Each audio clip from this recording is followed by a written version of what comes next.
Howdy, everybody. Dr. Andy Woods here. Welcome to Pastor's Point of View number 369. This is being released August the 22nd, 2025. And as you look at our preview slide, we've got a pretty intense prophecy update for you today as we see how current events are fitting into a pattern spoken of in the scriptures, thousands of years ago. And we're going to be looking at four things here in this particular prophecy update: the temple, information about the third temple, the number two, the growing domestic and international threat of anti-Semitism. Number three, the moral foundation, the moral structure, the moral dam, if you will, that holds back evil is about to break in the state of California. We'll bring you up to speed on that. And then finally, number four, some words about persecution breaking out, just like anti-Semitism abroad and at home as well. Let's jump right in and let's talk about the temple. And of course, our biblical entry point when we talk about the temple is Daniel chapter 9, verse 27. I'm not sure if I need to read this whole verse to you. You're probably very familiar with it. It's a prophecy that midway through the coming 7-year tribulation period, the Antichrist will put a stop to sacrifice and offering, and on the wing of abominations will comes one who makes desolate. Now, this is something that will happen in the middle of the week, in the middle of the 7-year tribulation period. According to Daniel 9, verse 27, the Antichrist will desecrate the Jewish temple, as this graphic here illustrates or demonstrates. Now, obviously, how do you desecrate a temple if the temple doesn't exist? So what we believe is on the verge of being rebuilt, and the only thing I really know prophetically is it will be up and running midway through the tribulation period, is temple number 3. Here's our list of Israel's 4 temples. Ever since the Roman invasion of Israel and the destruction of Jerusalem in AD 70, the nation of Israel hasn't had a temple. They haven't had a temple for 2,000 years. And yet Bible prophecy demands that there be rebuilt temple number 3, and it has to be up and running and functioning for the Antichrist to desolate. So the more information we have in our news related to innuendos, rumors, actions towards temple number 3, the more we can take that as a sign that we're rapidly approaching the 7-year tribulation period. It's a key stage-setting event that has to be in place in order for the tribulation period to manifest itself the way Bible prophecy indicates. So that's why we find these articles related to temple number 3 very, very interesting. Notice this particular article, this one from the Times of Israel, this one dated August 3rd, 2025. It says, in first, Ben-Gvir openly leads prayers on Flashpoint Temple Mount in violation of the status quo. Now, you have to understand that the nation of Israel, after their victory in 1967, gave control of the Temple Mount at that time to Jordan. Jordan, through what is called the Waqf, has put into place rules that they want followed on the Temple Mount, coming from the Jordanian and, quite frankly, Islamic, point of view.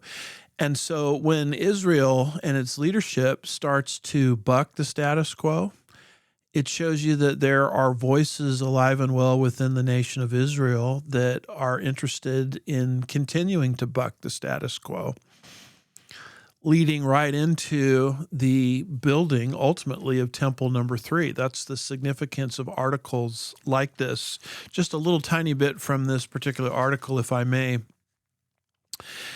It says National Security Minister Ben-Gvir openly leads a prayer, a quorum of 10 Jewish men at the Temple Mount. The first time that the far-right leader has been seen in overt worship at the Flashpoint site.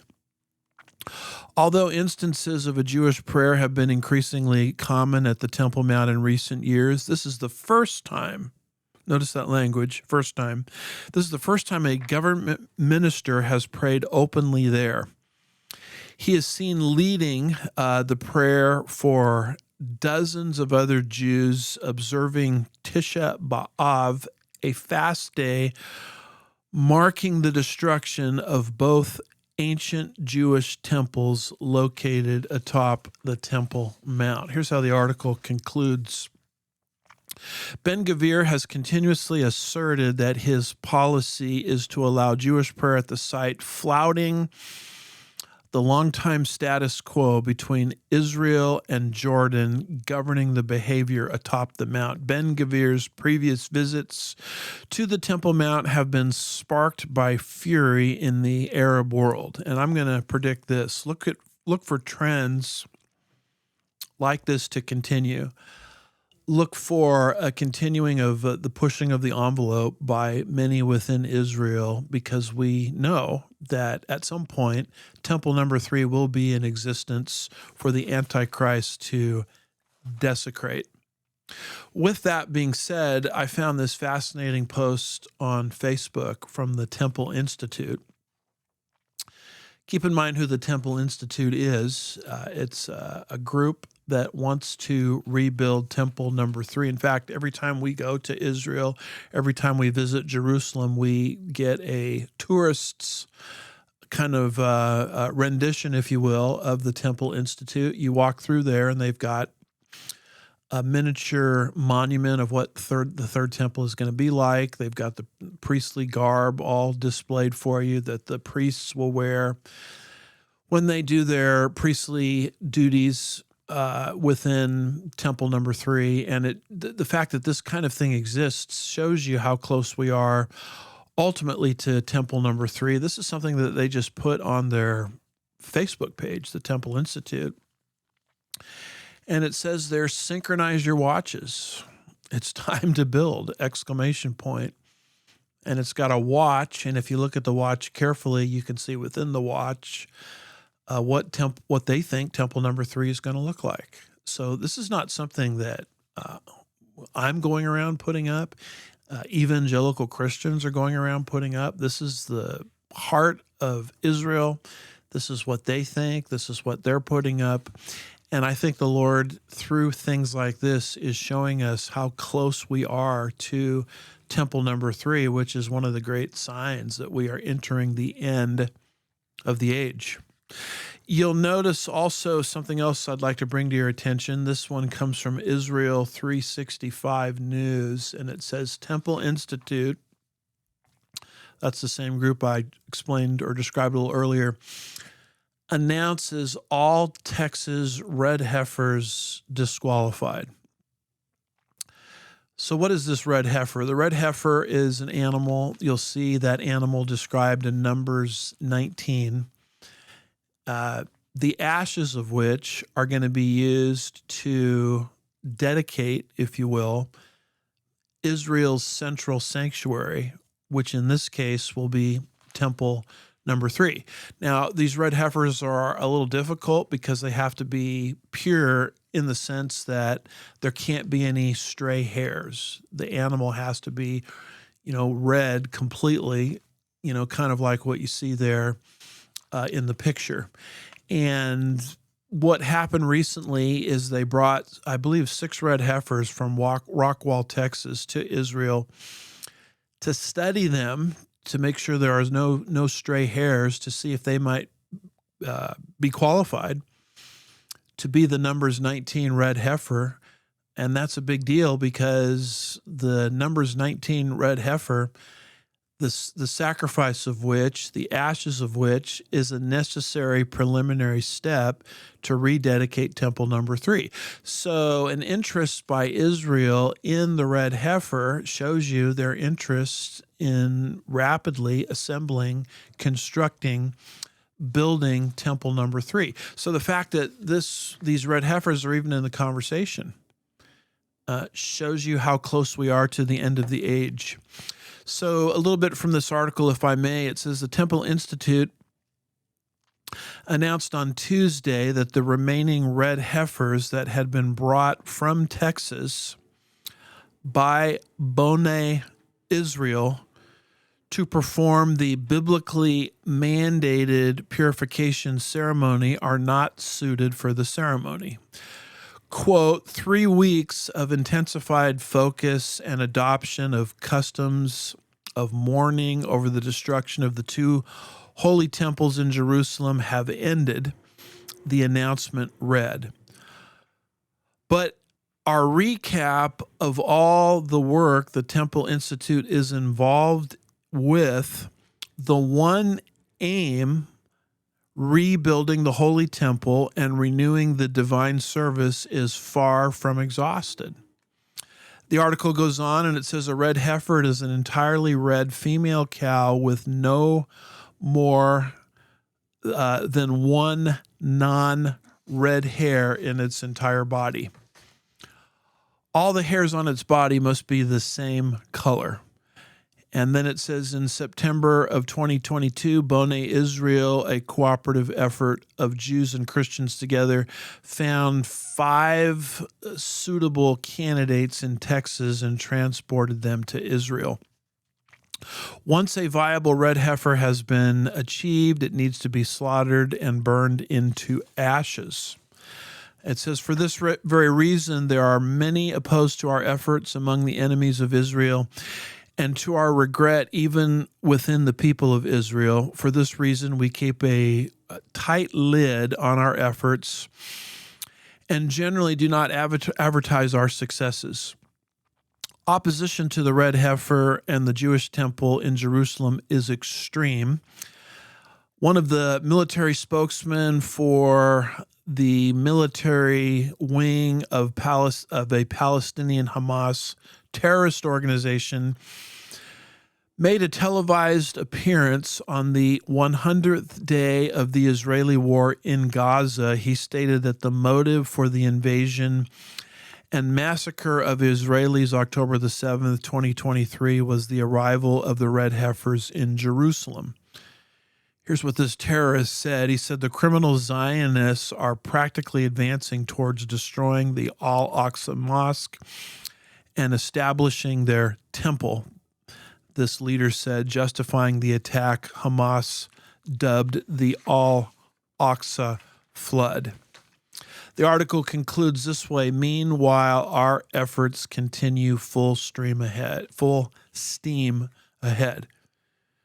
So a lot of people would look at this and say, look, these red heifers have been disqualified. The end times are a long way away. No, I wouldn't think that way.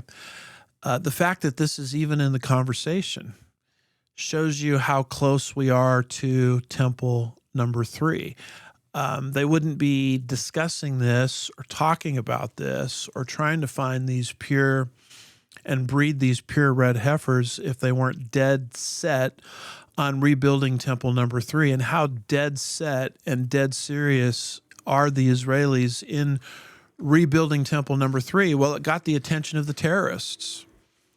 And according to the article that I just read from, this explains why the terrorists attacked the nation of Israel October the 7th, 2023. They saw this as an indicator. They saw this as a sign that the nation of Israel was moving towards temple number 3. And oh my goodness, if the Jews rebuild temple number 3, what are we going to do with the Al-Aqsa Mosque, one of the key holy sites within Islam? So that explains the tension that exists between Israel and the Arabic Islamic nations that surround her.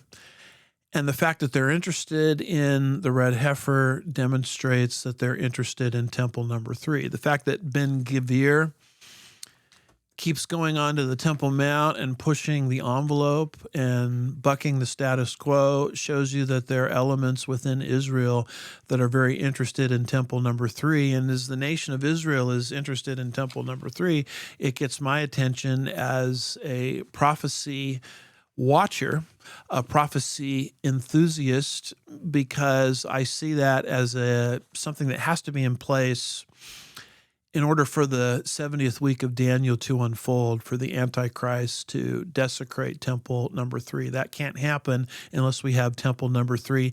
And these things that I'm describing here are advances towards temple number 3, stage setting towards temple number 3. So in addition to all the other signs that we routinely talk about concerning the end of the age, to my mind, this is a key one. So with all of that being said, let's jump to our second major category, which is anti-Semitism. Anti-Semitism is the irrational hatred of the physical descendants of Abraham, Isaac, and Jacob. We know that anti-Semitism is going to reach a fever pitch midway through the tribulation period. We have a graphic here connecting Revelation chapter 12 and anti-Semitism. According to Revelation chapter 12, beginning at verse 6, going through the end of the chapter, the dragon, or Satan, who apparently still has access to God's throne room, even in his fallen state, will lose that access the moment the beast or the Antichrist desecrates temple number 3. And then Satan will plummet to the earth, according to that chapter, and he will try to gobble up the woman clothed with the sun and the moon and the 12 stars, which is a dead ringer for the nation of Israel when you factor in Joseph's dream in Genesis chapter 37 and verses 9 and 10. And so this is Satan trying to destroy Israel so that God's kingdom through Israel can never come to the earth, because Satan has enjoyed being the illegitimate occupier, the illegitimate ruler over planet Earth since man's rebellion against God in the Garden of Eden. So to make a long story short, what all of this reveals is that anti-Semitism comes from a satanic source, and it will not decelerate, not decrease, but it will accelerate and increase as humanity drifts closer and closer to the unfolding of God's end-time drama. And part of this will involve all of the nations turning against the Jewish people and the Jewish nation and the Jewish city. This is predicted a couple of places. Notice Zechariah 12 and verse 3, it says, "It will come about in that day that I," that's God, "will make Jerusalem a heavy stone for all the peoples, and all who lift it will be severely injured, and all," notice that word all the nations of the earth will be gathered against it. And we find the same prediction a couple of chapters later in Zechariah 14 and verses 2 and 3, where God says, "I will gather all the nations against Jerusalem to battle. The city will be captured, the houses plundered, the women ravished, and half of the city exiled." So the verses go on and explain this global, worldwide anti-Semitism in the last days. And the reason, of course, I bring these verses to your attention is because of the all. It's very clear that all nations will be against Israel and the city of Jerusalem in the end times drama. And so as we're moving towards that end times drama, we can expect worldwide anti-Semitism to accelerate. And boy, are we seeing it accelerate. I expect it from the political left. I expect it from Ilhan Omar. I expect it from Rashida Tlaib. I expect that from Alexandria Ocasio-Cortez, I think is her name. I expect it from Obama's pastor, the Reverend Jeremiah Wright. I expect these radical left-wing forces to be anti-Semitic. What has surprised me, though, post-October the 7th, 2023, post the Trump-Israel precision strikes against Iran's nuclear capabilities, what has surprised me is anti-Semitism coming not so much from the left, it certainly comes from there, but from the right. I call the right the woke right involved in this kind of activity. I see anti-Semitism being institutionalized because it's coming also from the MAGA movement, in addition to coming from the left. And let me give you a few examples where this is happening. You can, by the way, take this example and stack it up with other names that we've mentioned on this broadcast that are figures from the right or the MAGA movement that have drifted into anti-Semitism. I don't mind mentioning names: Tucker Carlson, Alex Jones, Candace Owens, Steve Bannon, Stu Peters, Emerald Robinson. And to that list, now we can add a former MAGA famous wrestler. Notice what this article says from Mediaite, July 31st, 2025. It says, pro-Trump MMA fighter warns MAGA he'll vote for a Democrat over an AIPAC Republican. What's AIPAC? I believe it's the American Israeli Political Action Committee, if I've got that right. That's a pro-Israel political action committee that works not just with those in the Republican Party, but those in the Democratic Party, standing up for Israel's legal rights. Well, I guess AIPAC is somehow a threat to the MAGA movement. I mean, AIPAC's influence, I guess, in the minds of a lot of MAGA people is that you're no longer America first. Not understanding Genesis 12, verse 3, we don't have a screenshot of that today, but when you bless Israel, you in turn will be blessed. It's not so much that Israel needs America, it's more the other way around. America needs Israel. We need to be good to Israel so God in turn will bless our country. Well, here's this individual that I guess is somewhat prominent in the MAGA movement, popular person anyway, not even understanding that and saying he'll move to the Democratic Party the moment a Republican has any connections to AIPAC whatsoever. So a little bit from the article, it says Sean Strickland, the conservative MMA fighter who has appeared in several photos with President Trump, warned the MAGA movement. He warned this on Thursday that he would vote for a Democrat over an AIPAC Republican, calling it a line in the sand. Really? So you'll go all the way over to the Democratic Party, which is basically anti-life, basically pro-Marxist, just because of a Jewish presence in the Republican Party. You're willing to throw it all overboard on that account. He says, I can't believe I'm saying this, but I will vote for a Democrat over an AIPAC Republican candidate, wrote Strickland in a viral social media post. 4 years of a Democrat sounds easier than a politician owned by a foreign government. Ted Cruz was a sobering reminder of how owned our politicians are. Younger generations are telling MAGA, heed the warning, reacted former Trump White House chief strategist Steve Bannon. Steve Bannon is quoted here as being part of this mentality. Man, if Trump keeps this up, this BS up is what he says, I'm about to start waving a Palestinian flag. Did we make a mistake?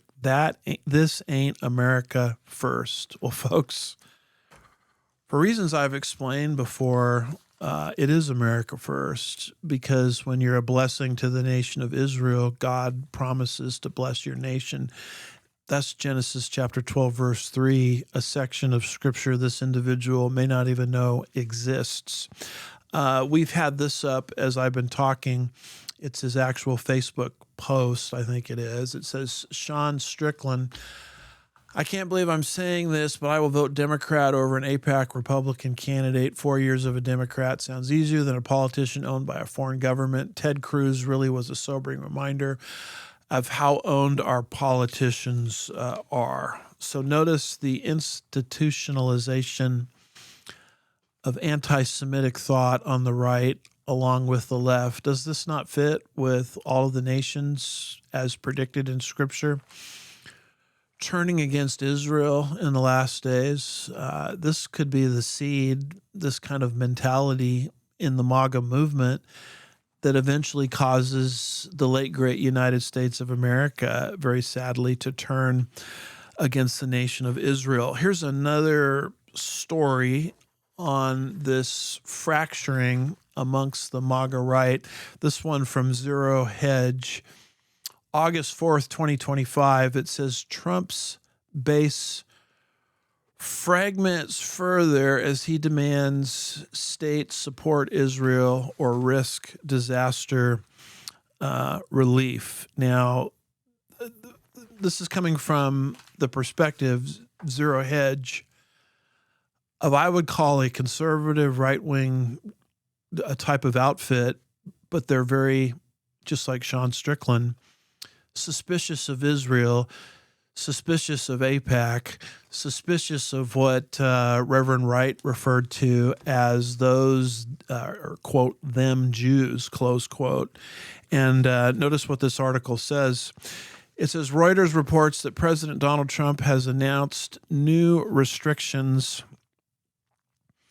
barring federal disaster preparedness funds from going to states or cities that boycott Israeli companies in a move which is sure to further Trump's base, given it's widely perceived, even among many conservatives, as flying in the face of America first. The article goes on and it says critics have shot back that anti-Zionism and anti-Semitism are not at all the same thing. It's kind of a lengthy article, so I won't read as much of this as I wanted to read to you, but getting to the very end here, it says it's getting lots of reaction on social media in circles on the right and the left. That's why I'm bringing this up to you. The final sentence in the article says, and this says it all as Trump's conservative base is continuing to fragment over the support to Israel issue. So let me sort of explain what's going on here. It relates to disaster relief. And one slide down, can we put up that disaster relief? Not that one, but the next one. We'll cycle back to that InfoWars one in just a second. But it's the one with the red circle around the disaster relief. And it has to do with the fact that within the Trump administration, they had attached disaster relief to states, localities acting the right way concerning the nation of Israel. In other words, there's the one I'm looking for. That's okay. In other words, you know what? If you're going to be one of those states or localities that discriminates against Jewish businesses, then guess what? No disaster relief for you. Now, a lot of people would look at a restriction like that as unreasonable, but I look at it as completely reasonable because it gets all the states in line with Trump's policies that we don't discriminate on the basis of religion. In other words, we don't engage in discrimination or boycotts against Israeli companies. And any state that does that, they're out of sorts with Trump's policies, and they need to get back in line. And so what they did is they attached disaster relief to removing yourself as a locality from discriminating against Jewish-owned and operated businesses and boycotting Jewish products. To me, it's quite sensible and quite reasonable, but boy, the mega base threw a complete tantrum over this. And this is what Zero Hedge is leading up to, the Zero Hedge article, when in essence they're talking about if Trump pushes this, it's going to fracture his base. Well, why in the world is it going to fracture its base? Because there are people with an anti-Semitic philosophy in that base, just like there are people with an anti-Semitic philosophy on the left. This fits with Bible prophecy because the right and the left, the world, will turn against Israel in the last days. And when the anti-Semitic elements within the MAGA base threw a tantrum on this, guess who won the argument? The anti-Israel people within the MAGA base won the argument. And that restriction placed on localities where if you discriminate against Jewish businesses and boycott Jewish products, then you don't get any disaster relief. That restriction was removed. So if we could cycle back to the InfoWars article just for a minute, where it's talking about how the anti-Semites within the MAGA base won the argument, won the debate. This is from InfoWars. It says, breaking, the DHS removes the provision, which we just had on the screen, withholding disaster funding for cities and states not supporting Israeli companies. So a little bit from that article, it says the Department of Homeland Security moved to strike a provision from its disaster relief funding guidelines that instructed withholding aids from cities or states that boycott companies tied to Israel. Alex Jones discusses the breaking story along with Steve Bannon's War Room, and co-host Natalie Winters reported this development on Monday.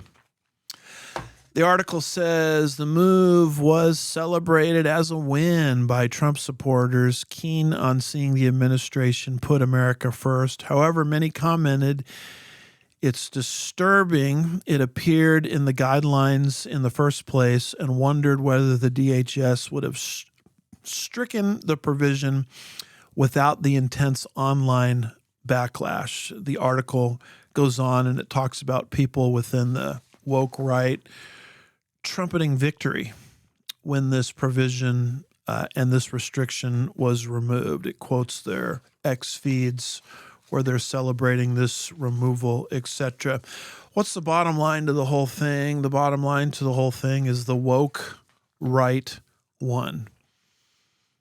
They can't bear to have something coming from the Trump administration that ties disaster relief to a refusal to boycott Jewish products, which to me is a reasonable restriction. The woke right said no. They had a big temper tantrum about it, spearheaded by people like Alex Jones, Steve Bannon, etc., and the woke white right won, and the restriction was removed. And I just bring these things to your attention to show you the power, whether you're talking about Sean Strickland, Steve Bannon, Alex Jones, the power of anti-Semitism within the MAGA movement. It's not just the left that's turning against the nation of Israel. They've been doing it for a long time. It's now the right that is turning against the Jewish people in the nation of Israel right on time, right on cue. Because God in his word through the prophet Zechariah in his prophecies given 2,500 years ago says the world, regardless of political ideology, would turn on Israel in the last days. Let's continue on with this subject of anti-Semitism. Notice this particular article from the Jerusalem Post. We've picked on the right. Let's pick on the left for a little bit if we could. It says, Jerusalem Post, August 4th, 2025, fairly recent article, Democrats pin a letter to the Trump administration urging Palestinian state recognition. Here's what the article says. It says more than a dozen House Democrats have signed a letter urging the Trump administration to recognize a Palestinian state, with at least one of the signed Democrats planning to introduce a pro-statehood resolution, Axios reported on Monday. California Ro Kahana introduced the letter last week. Since then, the document has gained 13 signatories, including Rep.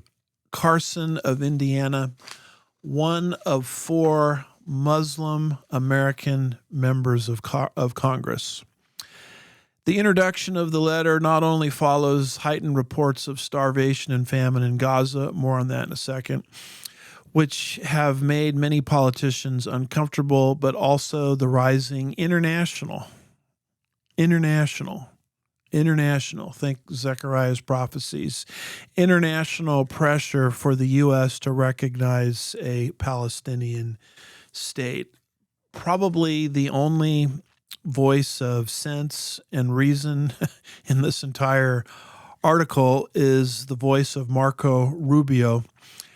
And it says here, Germany has also announced its intention to recognize the Palestinian state at the end of negotiations for a 2-state solution, according to Reuters. U.S. State Secretary Marco Rubio, in an interview with Fox News in July, stating that they, quote, can't even tell you where the Palestinian state is, close quote. Rubio likened supporting Palestinian statehood to standing with Hamas. Now, let me just toss up a few maps, if I could, to show you what this Palestinian state is that Rubio is condemning and the Democratic Party is promoting.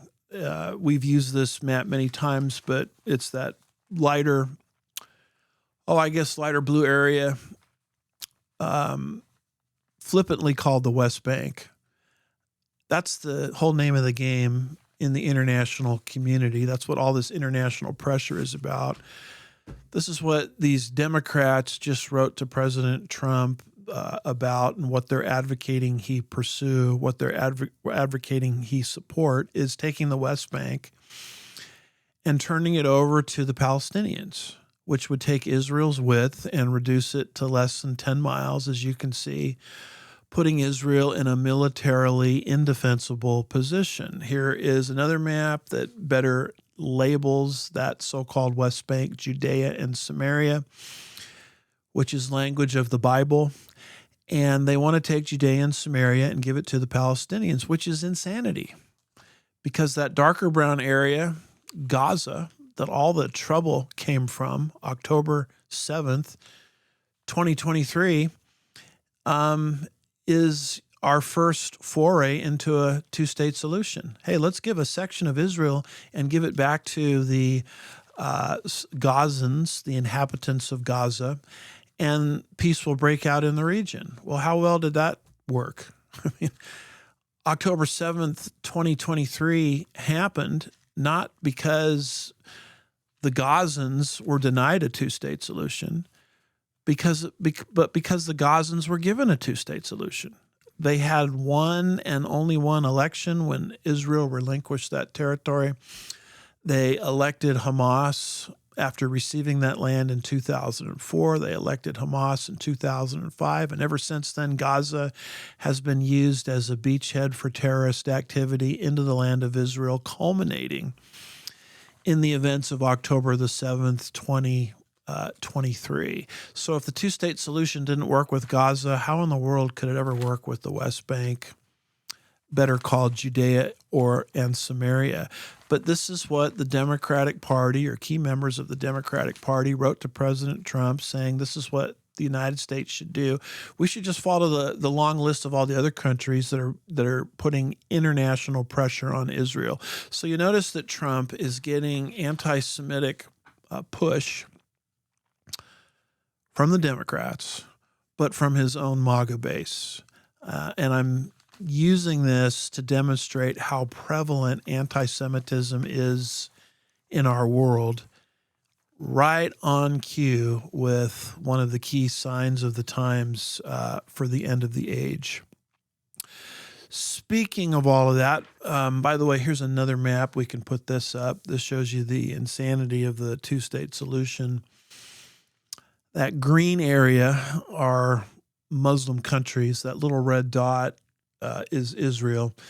It doesn't look like our map did very good there because it's got the arrow in the wrong place. But if you can look at that red dot, you'll see Israel.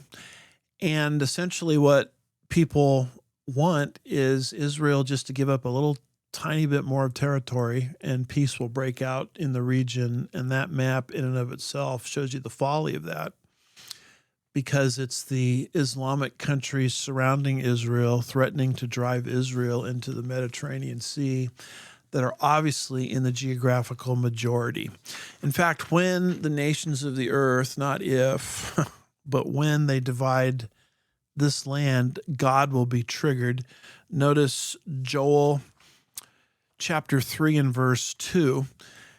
God predicts there through the prophet Joel, I will gather all the nations and bring them down to the valley of Jehoshaphat. Then I will enter into my judgment with them there on behalf of my people and my inheritance Israel, whom they have scattered among the nations, and they have divided my land. Once the nations of the earth succeed in dividing Israel's land by imposing this two-state solution, then God looks at it as you've divided my land, and he will consequently bring his wrath to planet Earth. And all of these things taking place in the political theaters of the world, internationally, domestically, from the left, from the right, are all setting the stage for this final universal anti-Semitic hatred for the Jewish nation in the last days. You notice that Bible prophecy doesn't just predict that the Jewish people will be hated, but the Jewish nation will be hated. The Jewish city will be hated. And I think you will concur with me that that is accelerating. Speaking of that, notice this article from CBN. This one dated August 1st, 2025. It says blood libel. The New York Times admits to misusing a sick child picture to push the Gaza narrative. This article says the New York Times discredited its own reporting this week after the newspaper had leveled accusations about starvation in Gaza. The news outlet has now quietly admitted it made a huge error by showing a provocative image of an emaciated child without reporting that he actually had a pre-existing medical condition. Pro-Israel critics of the Times say it's more than an error, calling it propaganda and blood libel. The article says this: the child actually suffers from the genetic disorder cerebral palsy. So essentially what happened is they put up this picture of this emaciated child trying to make the world think that look at how Israel is starving all of these people in Gaza. When the woman holding the child, which I guess was the child's mother, seems very well fed. In fact, the truth of the matter is she seems just a tad overweight. I mean, would any mother feed herself to that extent and starve her child? That doesn't make any sense. And, it turns out that the child wasn't starving, but was suffering from another medical condition. And that's why the child was emaciated. But, why let facts interfere with your narrative?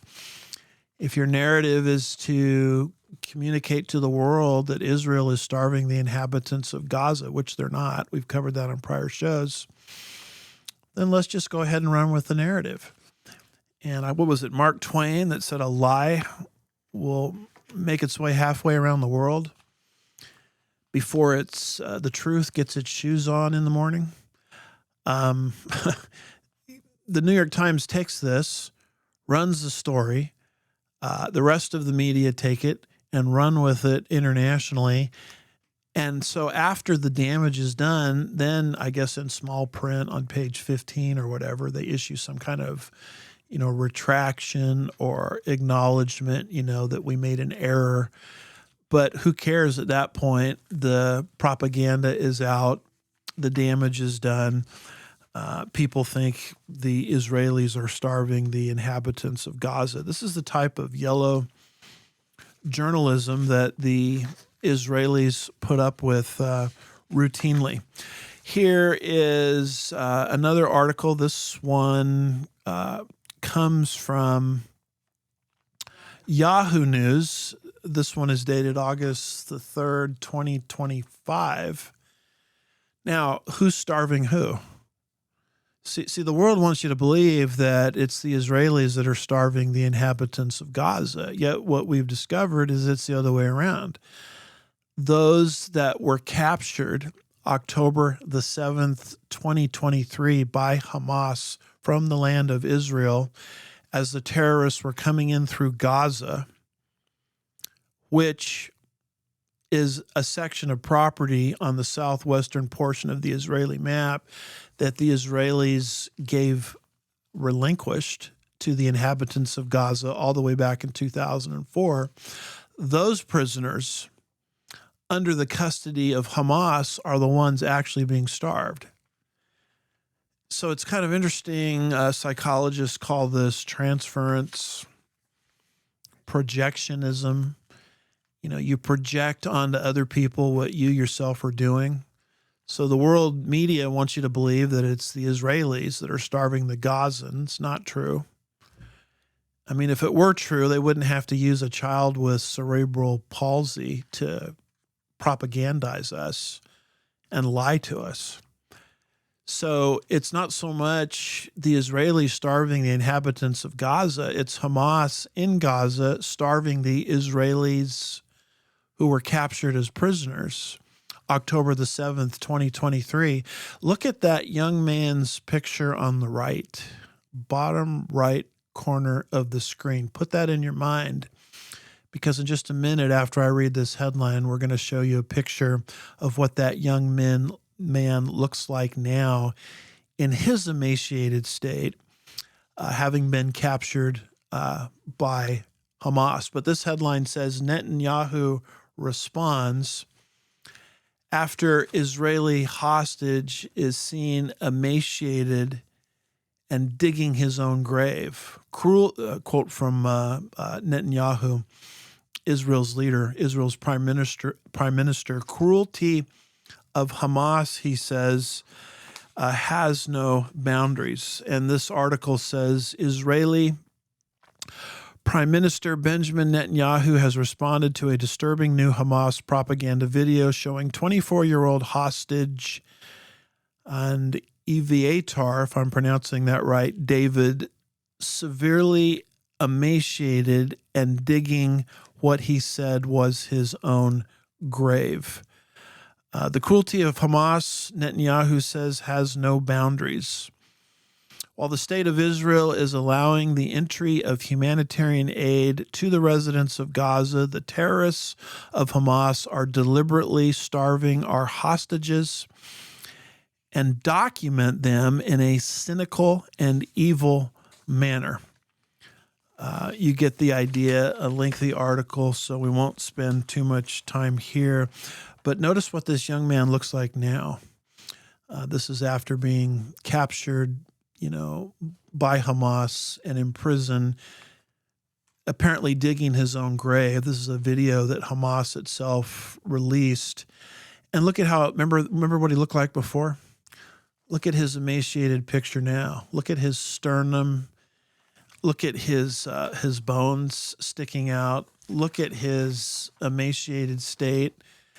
And it's Hamas lecturing Israel about starving Gaza, the inhabitants of Gaza, when it's actually Hamas starving to death, captured Israeli prisoners. I show these things to you not to disturb you, although they're very disturbing, but just to show you that anti-Semitism is off the charts. What is all of this? It's the outworking of the angelic conflict of Revelation 12, where Satan wants to destroy any vestige of Judaism on planet Earth so that the kingdom, during which time he'll be bound for 1,000 years, will never come. Here is an article from the Jerusalem Post talking about the health problems associated with starvation at this level. October 14th, 2025, written by a medical authority. It says Holocaust health echoes. Gaza hostages, last name David, another one, Brozlovsky, suffering from starvation and trauma. Of course, this brings to mind the old black and white pictures that we've all seen of the 1940s of Holocaust victims in Nazi Germany, their emaciated, starved bodies. You thought the Holocaust era was a thing of the past. Well, history is rearing its ugly head again, apparently. And once again, it's part of a satanic, diabolical attempt to eradicate the Jewish name and the Jewish people from planet Earth. A little bit from this article, and it says the recently released footage of Gaza hostages David and Brozlovsky highlights the similarities with the suffering in Holocaust concentration camps. The footage released by Hamas and Palestinian Islamic Jihad over the weekend showed David and Brozlovsky appearing to suffer from extreme hunger with almost identical symptoms to the black and white images of Nazi concentration camps. This article, written by a medical authority, describes in great detail the trauma a body and a mind and emotions go through when they are starved to death. It says these symptoms include extreme malnutrition, body mass loss, damage to the nervous system, multi-system physiological deterioration, and severe psychological damage, accompanied by a sense of powerlessness, detachment, and loneliness, written by a medical authority, page after page after page in this article, explaining the trauma that happens to a person's emotions, well-being, physiology when they're starved to death. And I could go on reading this, but the article is quite long, and quite frankly, it's emotionally disturbing just to read what these poor people went through in 1940 and what these Jewish hostages at the hands of Hamas are now experiencing. So just keep that in mind the next time you hear someone or some media outlet telling you that the Israelis, are starving to death, the inhabitants of Gaza. That's pure projectionism. It's actually Hamas that's starving to death, those poor souls that were captured coming from Gaza, coming from that wonderful two-state solution. I'm speaking, of course, very facetiously there, from Gaza into the land of Israel, October the 7th, 2023. On this subject of anti-Semitism, well, let me just put it this way. Cheer up, folks. It gets even worse. In fact, even before we get to that, I want to play a video. The video goes about 1 minute and 30 seconds, and it describes what look like to be a bunch of college-age kids, 20-somethings, we might say, sitting around on a podcast talking about their thoughts concerning Adolf Hitler. This runs about 1 minute and 30 seconds. So if we could cue that up and run this at this time, that'd be great. What do you guys think about Hitler? What did the Jewish did something to the Germans that made them act a certain way, but nobody wants to talk about it. Like the Jews don't want to take accountability. They don't. That's yes. No. I'm with you on that one. Okay. That's why I'm with you on they that was one. up to something, so the Germans wanted to take them out. Like payback. It had to be something. Like Germans wanted to take them out, all of them out. They damn near Martin wiped said everybody off the map. Something. They started it. So get somebody Damn, that he mad. Here choosing we hard. go. Like, yeah, talk shit about them. The Holocaust was the only way he can take out a huge population, like a huge amount of Jews all in one setting. But I already know what's going on. Like, I'm not dumb. Like, I know, like, the Jews did something. That's why they sent up here. They're trying to take back, like, they're trying to take back and get repercussions, especially from America, like, from Americans. So they're taking over the government and stuff like that. I'm telling you, how do we take them down? How do we take them down? Yeah. I mean, Gotta kill the motherfuckers. I hate to say it. My bad, y'all. Genocide. My bad. Hitler, he had the plan, but his plan was just too, like, very, like, gruesome, if we can say it. Listen, He said, he had to do what he had to do. But he had to do it. He was like, Listen, he was trying to save the world. I It didn't agree. work out. He did. Listen, he just did I what he mean, had to do. Jews are the reason why the healthcare system and everything around us in the government is collapsing, because they're sitting up here stealing away from the American people. Well, there we are, folks. The generation coming up. Sitting around in a podcast excusing Adolf Hitler, basically saying Hitler had pretty much the right idea, but his methodology, wasn't the best, but and blaming the world's problems on the Jews. If you want to know how the whole world can turn against Israel, you're seeing evidence of how it's going to happen. Once the current generation leaves, either through old age, death, or even the rapture, and this is the crowd that's left behind to run society, to run the country.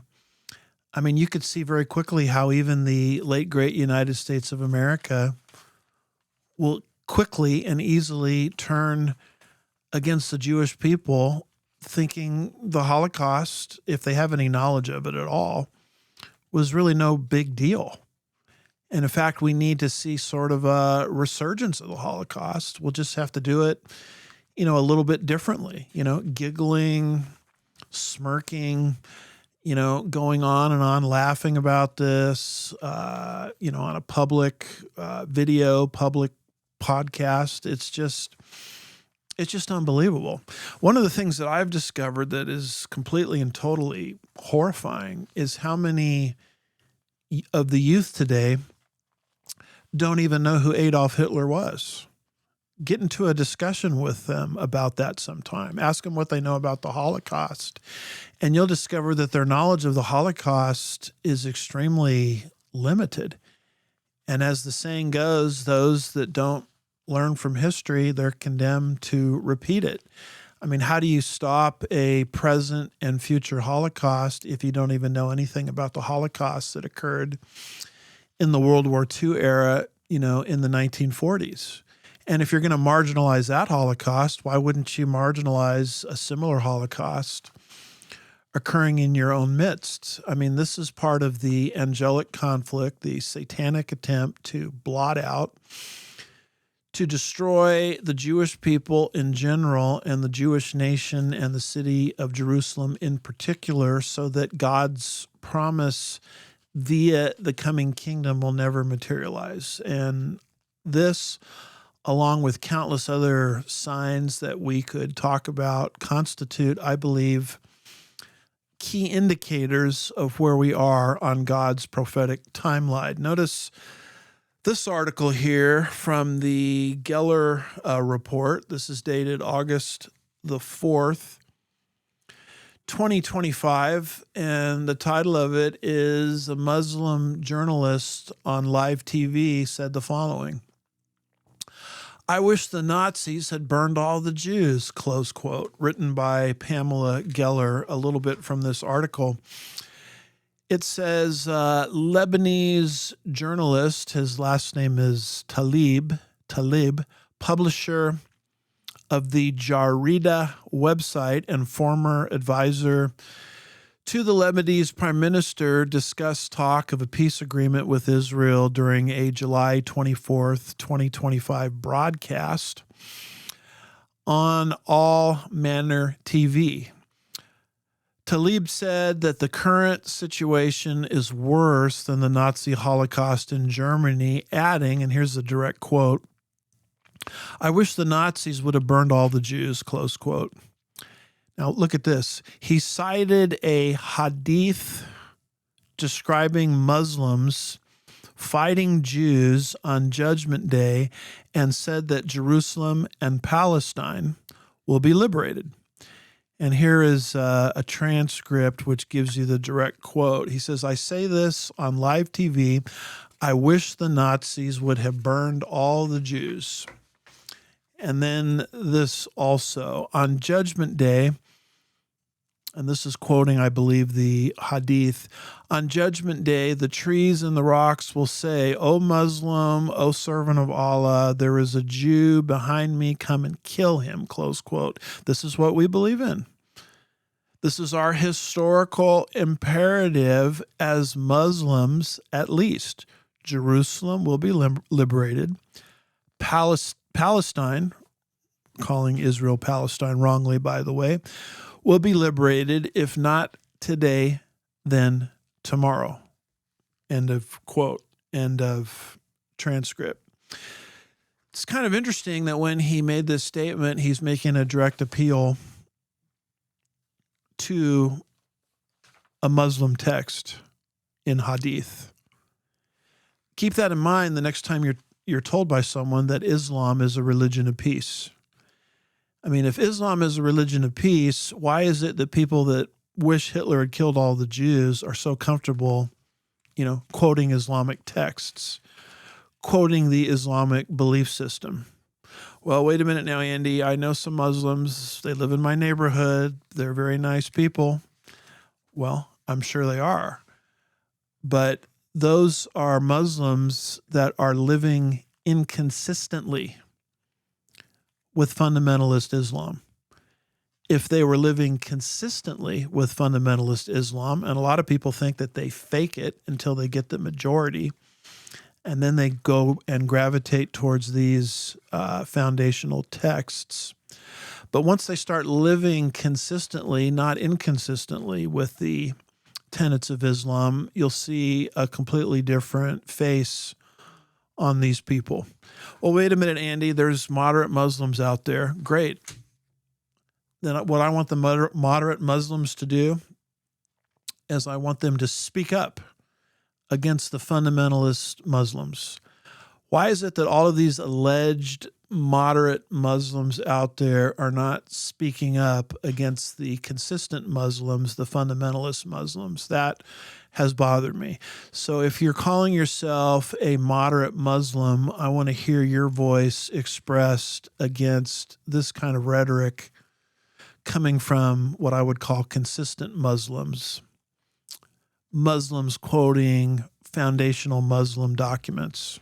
I want you to understand something, that when someone hijacks a plane and flies it into a building, if they're a Muslim, they're living consistently with the tenets of Islam. Now, if a Christian were to do that, and I'm not saying Christians don't do bad things, the Christian is living inconsistently with the Bible.